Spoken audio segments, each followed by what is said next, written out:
Evet ve daha sonra şöyle demiş. Aa yok canım, sen bana lütfen şunu diyeceksiniz. Aman tanrım, onu dedi mi? Demekle kalmadı daha kötü dediğinde. Aman tanrım, bunların rezini bitirin, asla onunla birlikte olmaz mı? Evet yani. Hadi gel. Tamam. Ah, beni bir bekler misin, bir şey yapacağım. Tamam, ben gidiyorum. Taksini buldum, dur. Geliyorum ben de. Merhaba arkadaşlar. Ben sizleri çok özledim. Siz de beni özlediniz mi? Ben sincap miniş. Ah evet. Olsun, biraz tuhaftır. Ama neyse. Biz de bugün bahçedeyiz. Hep birlikte. Neyse. Hey bekle, ben de geliyorum.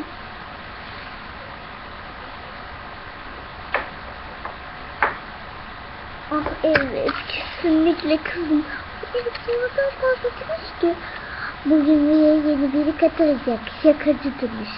Ay kesinlikle şaka yapıyor. Kesin gelmeyecekti buraya yeni birisi. Gelseydi haberimiz olurdu. Haber verdiler zaten. Bu iş tuhaflaştı. Neyse.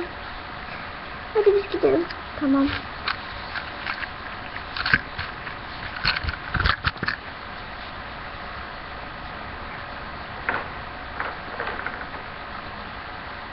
Oğlum yeni biri mi ne gelecekmiş, öyle dediler.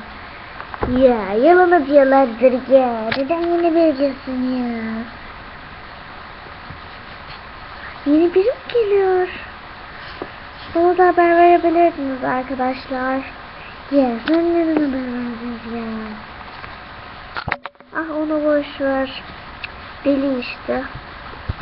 Ah keşke benimle takılabilecek, benim tarzımda biri olsa. Herkes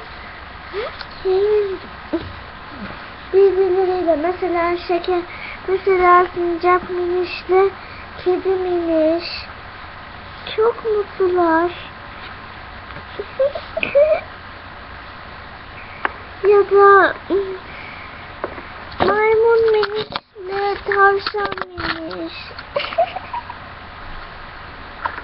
Ya da hamster minişle kertenkele miniş. Ama ben, hiçbir arkadaşım yok.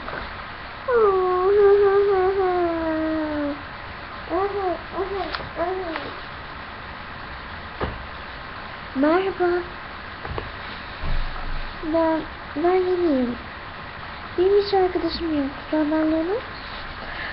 Aman tanrım, bana çok benziyorsun. Merhaba, ben Zoe. Merhaba. Ben köpek miyiz? Merhaba arkadaşım. Ama sen bana Maria diyebilirsin. Olabilir aslında. Evet, Maria diyebilirim sana. Saçını çok beğendim. Ben de senin saçını çok beğendim. Evet, kesinlikle. Ne tür severdin şimdi? Ben şimdi...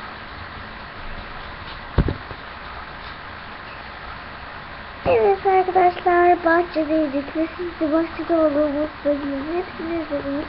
Gördüğünüz herkes arkadaşlarım olabilir. Hoşçakalın. Bu videoyu neden çektik ki? Kamera çıkmış. Kapatın şunu. Hoşçakalın arkadaşlar.